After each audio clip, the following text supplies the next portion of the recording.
Welcome back. Hello, today, it's time. Another GM Facepalm episode. That's right, folks. We're bringing you frustrations. We're bringing you vexations to your RPG table. Audible facepalms all around as we bring you those endless options, those home brews. Today is a video request brought to you by Cimter Gnome. This was a request for a Berbil or Robert. If you recall, that creature, that construct-like race, from Thundercats. They were in the older episodes, long time ago, 80s or something, and in the newer version, back I think in 2011, 2012 maybe, the Berbils had a re-emergent appearance once again. And you can take a look at wiki on what they are. I like the way this came out. This is really fresh, really insightful.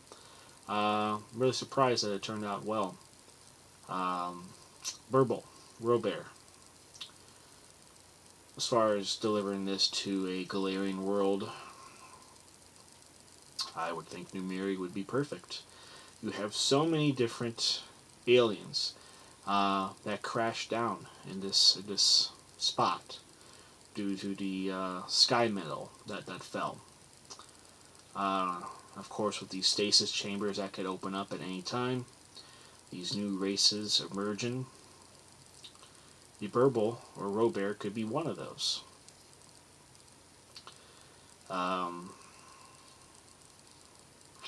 I really like the way this came out, so I'm thankful for the request.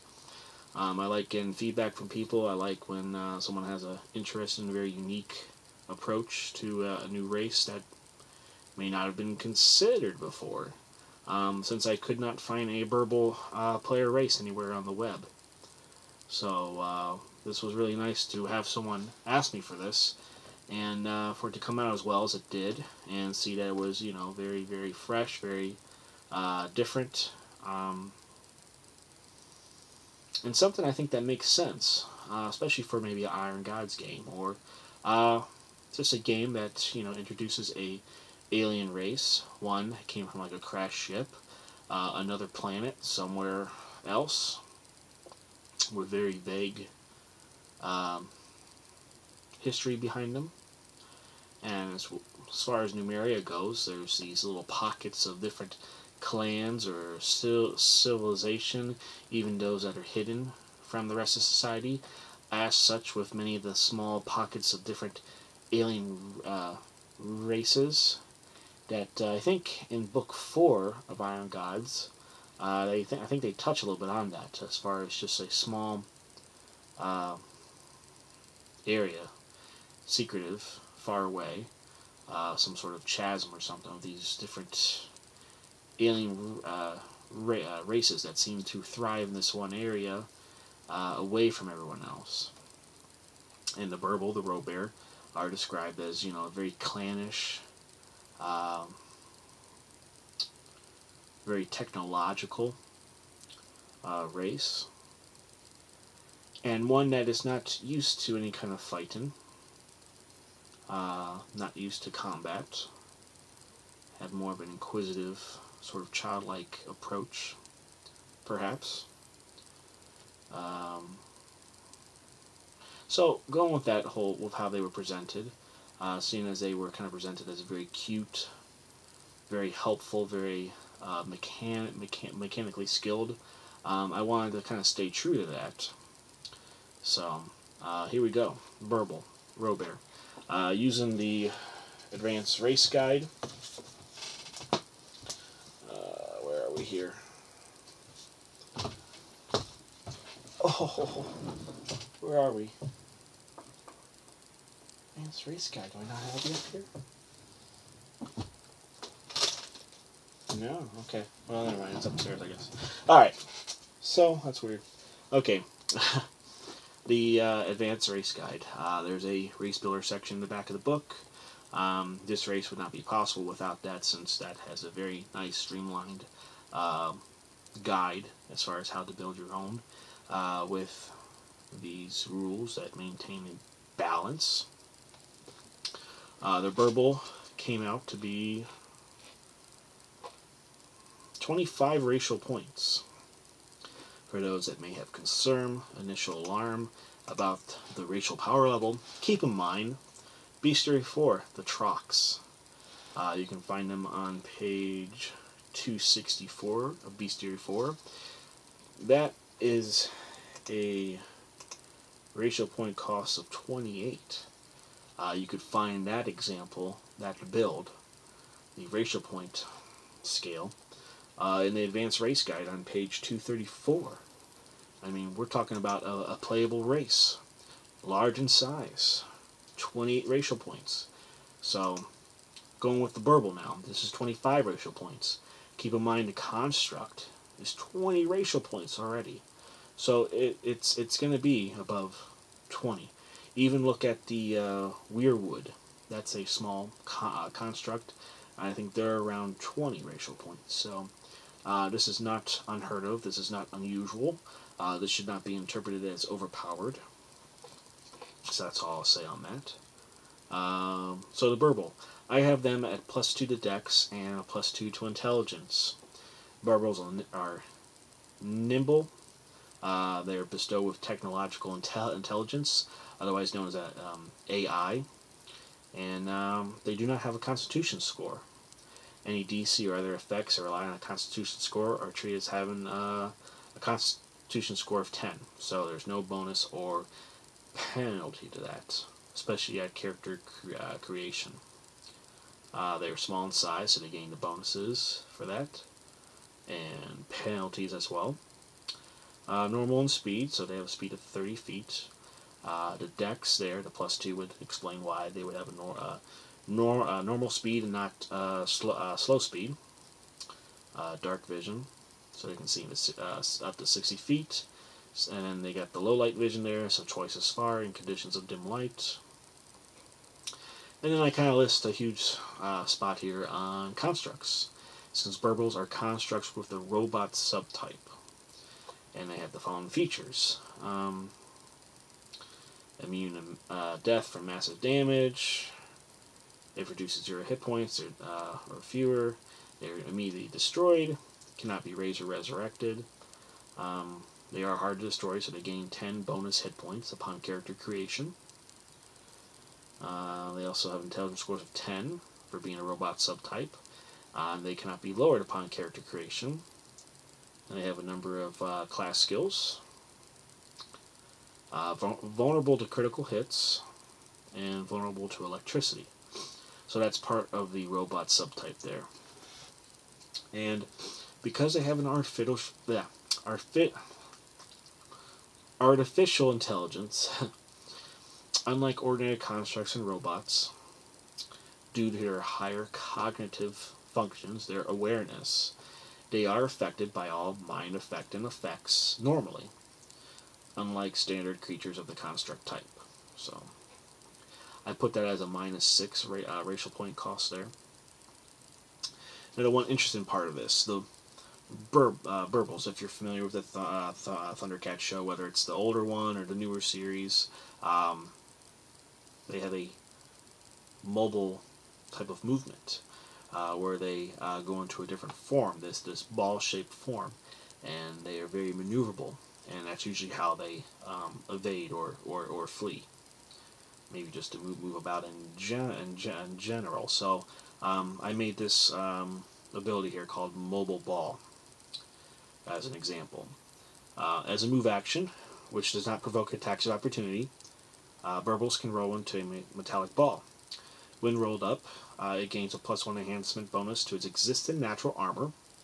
Berbils are able to roll around on their own, gain a +10 enhancement bonus to speed, which increases by +10 when moving downhill, and decreases by -10 when moving uphill.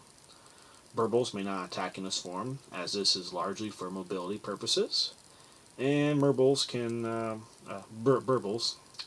leave this state as a move action. So move action to get into the ball form and a move action to get out. So I think that sums it up quite well. I had to look at the armadillo and porcupine thing just to kind of get the mechanics there, just to kind of describe this ball form where they can roll up. Natural attack, they can use slam, dealing 1d3 damage. Technologists. Berbils are mechanically skilled and gain technologists as a bonus feat at first level. Seeing those shows, seeing the episodes that they were in, they have great mechanical skill, able to fix things, able to tinker with things. So, the that should be a bonus feat there. As far as languages, Berbils begin play speaking Common and Hallett. Berbils with high intelligence scores can choose any of the following languages: Androfin, Dwarven, Elven, and Gnome. I mean, you can change it up if you want. Those are just a few things I thought of just because they would be clannish, kind of removed from society, so there would be a limited amount. But and Androfin, if you were going to go with that whole crash ship thing, not bad to do. As far as the Berbil Robert race traits, I went with adorable, pleasing to the eye, and bring joy to those around you. When these Berbils attempt to change a creature's attitude with a diplomacy check and fail by 5 or more, they can try to influence the creature a second time, even if 24 hours have not passed. And then I have 2 feats here. I didn't want to get into combat-heavy feats since they're sort of emergent race, emergent skill sets, as far as even taking the inclination to combat, since these seem to be a race of peacefulness. So I get this one here called Too Cute. You're built for exceptional cuteness, whether physically, personality, or both. 3 times per day you gain a +2 racial bonus to any charisma-based skill check. If you have 10 or more ranks in a skill, the bonus increases to +4. And then the last one here is Underfoot. Maybe thinking about just move about from bigger folk, or maybe if they're in ball form. Anyway, this kind of makes sense. Where they have mastered the talent of darting, sliding, and diving through, between, and around the legs of bigger folk. So they can move into and through squares occupied by other creatures, even unfriendly opponents that are at least one size category larger than them. Doing so provokes an attack of opportunity from opponents, but provides you with soft cover, so a +4 to AC. You may still not end your movement in the same square as another character. So maybe if they're in ball form and they try to get through there. If you want, you can try to develop your own maybe race trait, such as like a +2 to trip, maybe, in conjunction with using some sort of underfoot sort of flea sort of tactic there, or whether later on they would have some training with some sort of defense, or trying to defend themselves against people who would attack them. So very inquisitive, very peaceful. That's kind of the sort of embodiment of this race here. So take what you want, change what you will. There's no monetary value to this video here. This is just for fun. This is just create some of my own races for Pathfinder. So hopefully this was entertaining to you and helps you out in your game. I think Numeria has quite an interesting spotlight, and one that really adaptable, where you can really fill in the scenery with these crash ship survivors. As far as trying to maybe maybe glean more of an insight into the Berbils, they're robotic bears. There are some tuft of fur around there, metal exoskeletons. Maybe they were created by the Androfins, maybe as a child's plaything, maybe as some sort of servitude robot or something for children. Maybe that's why there's that adorable factor in there, that cuteness, why they would not be offensive, quick to defend themselves, why they may be more reclusive, more peaceful, not very combative. So that seems to make sense to me there. Maybe going with some sort of storyline on that. Yet maybe due to the crashed ship, maybe their files being messed up.